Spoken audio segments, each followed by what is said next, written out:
I appreciate the committee's critically important efforts to investigate Russian interference with our democratic processes. Such interference can never be tolerated, and I encourage every effort to get to the bottom of any such allegations. As you know, the Deputy Attorney General has appointed a special counsel to investigate the matters related to the Russian interference in the 2016 election. I'm here today to address several issues that have been specifically raised before this committee. And I appreciate the opportunity to respond to questions as fully as the Lord enables me to do so. But as I advise you, Mr. Chairman, and consistent with longstanding Department of Justice practice, I cannot and will not violate my duty to protect the confidential communications I have with the President. Now let me address some issues directly.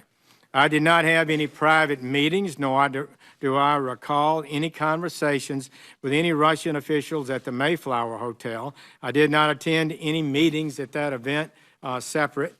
Prior to the speech attended by the President today, I attended a reception with my staff that included at least 24 people and President Trump, though I do recall several conversations that I had during that pre-speech reception.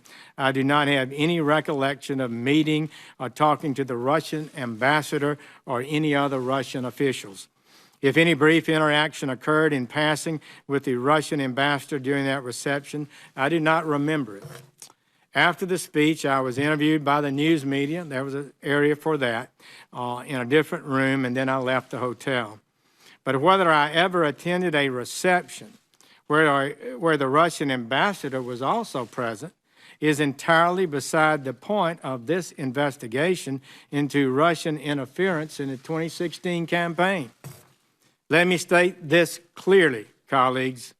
I have never met with or had any conversation with any Russians or any foreign officials concerning any type of interference with any campaign or election in the United States. Further, I have no knowledge of any such conversations by anyone connected to the Trump campaign.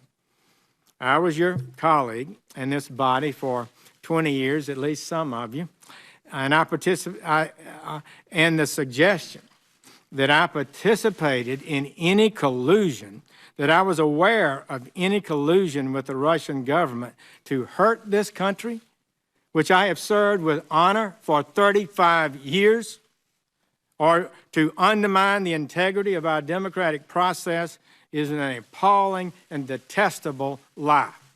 Relatedly, there is the assertion that I did not answer Senator Franken's question honestly at my confirmation hearing. Colleagues, that is false. I can't say colleagues now. I'm no longer a part of this body, but former colleagues, that is false. This is what happened.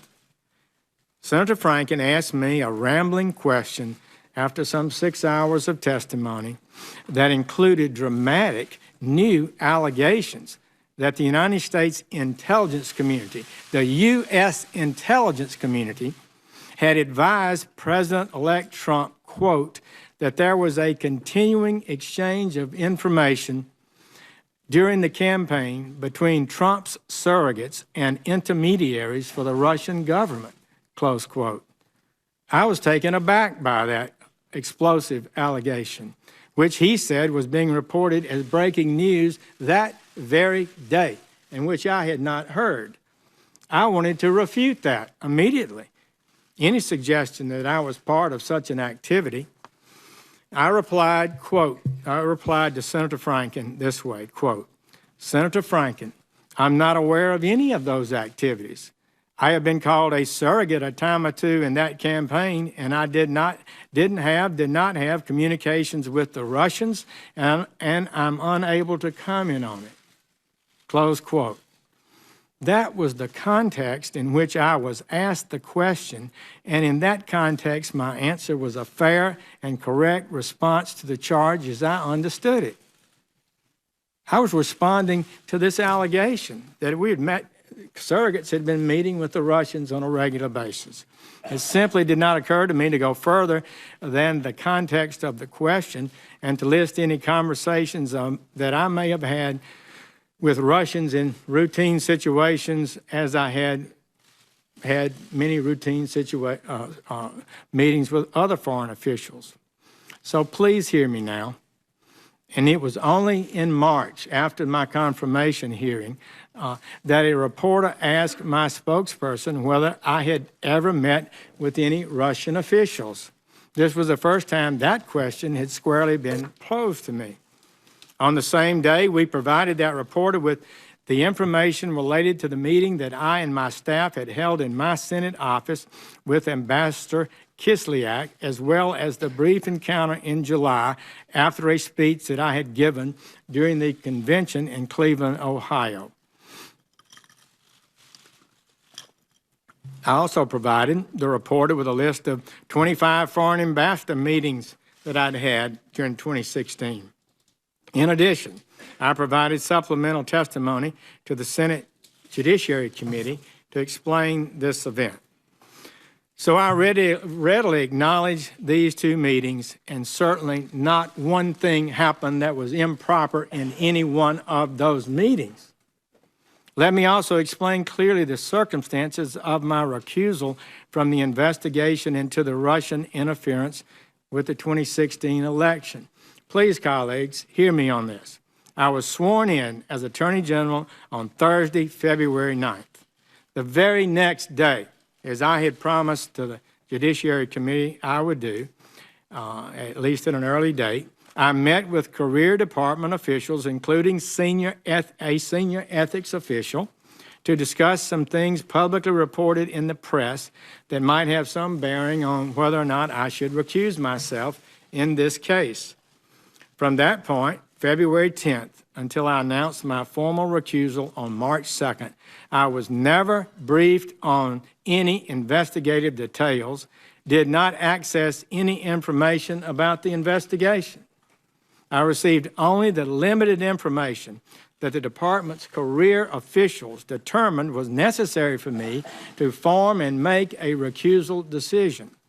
As such, I have no knowledge about this investigation as it is ongoing today, beyond what has been publicly reported. I don't even read that carefully. And I have taken no action whatsoever with regard to any such investigation. On the date of my formal recusal, my Chief of Staff sent an email to the heads of relevant departments, including by name to Director Comey of the FBI, to instruct them to inform their staffs of this recusal and to advise them not to brief me or involve me in any way in any such matters. And in fact, they have not. Importantly, I recuse myself not because of any asserted wrongdoing or any belief that I may have been involved in any wrongdoing in the campaign, but because a Department of Justice regulation, 28 CFR 45.2, I felt required it.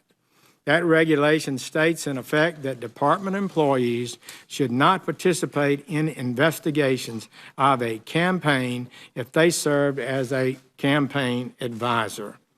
So the scope of my recusal, however, does not and cannot interfere with my ability to oversee the Department of Justice, including the FBI, which has an $8 billion budget and 35,000 employees.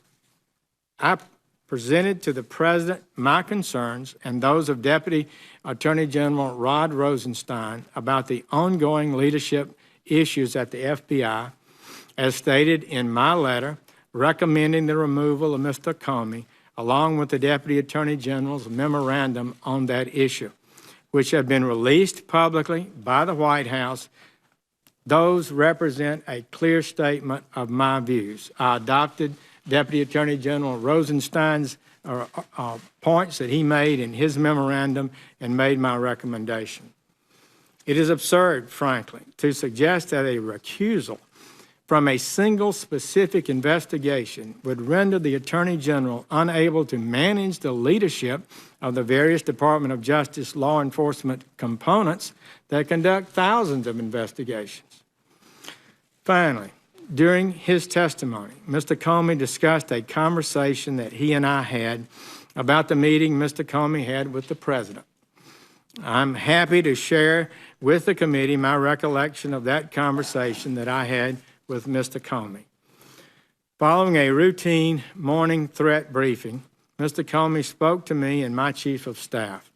While he did not provide me with any of the substance of his conversation with the president, apparently the day before, Mr. Comey expressed concern about proper communications protocol with the White House and with the president. I responded. He didn't recall this, but I responded to his comment by agreeing that the FBI and the Department of Justice needed to be careful to follow department policies regarding appropriate contacts with the White House. Mr. Comey had served in the department for better than 2 decades, and I was confident that he understood and would abide by the well-established rules limiting communications with the White House, especially about ongoing investigations. That's what's so important to control. My comments encouraged him to do just that, and indeed, as I understand it, he in fact did that. Our Department of Justice rules on proper communications between the department and the White House have been in place for years. Mr. Comey well knew them. I thought and assumed correctly that he complied with them. So I'll finish with this. I recused myself from any investigation into the campaign for president, but I did not recuse myself from defending my honor against scurrilous and false allegations. At all times throughout the course of the campaign, the confirmation process, and since becoming Attorney General, I have dedicated myself to the highest standards. I've earned a reputation for that, at home and in this body, I believe, over decades of performance. The people of this country expect an honest and transparent government, and that's what we're giving them. This president wants to focus on the people of this country to ensure they are treated fairly and kept safe. The Trump agenda is to improve the lives of the American people. I know some have different ways of achieving this and different agendas, but that is his agenda, and it's one I share. Importantly, as Attorney General, I have a responsibility to enforce the laws of this nation, to protect this country from its enemies, and to ensure the fair administration of justice. And I intend to work every day with our fine team and the superb professionals in the Department of Justice to advance the important work we have to do. These false attacks, the innuendos, the leaks, you can be sure will not intimidate me. In fact, these events have only strengthened my resolve to fulfill my duty to reduce crime, to support our federal, state, and local law enforcement officers who work on our streets every day. Just last week, it was reported that overdose deaths in this country are rising faster than ever recorded. Last year was 52,000. The New York Times just estimated next year will be 62,000 overdose deaths.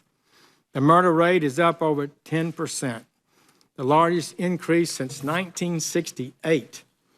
Together, we are telling the gangs, the cartels, the fraudsters, and the terrorists, we are coming after you, every one of our citizens, no matter who they are or where they live, has the right to be safe in their homes and communities.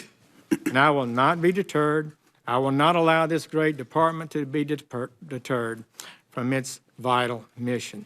Thank you, Mr. Chairman, Ranking Member Warner. I have a great honor to appear before you today, and I will do my best to answer your questions.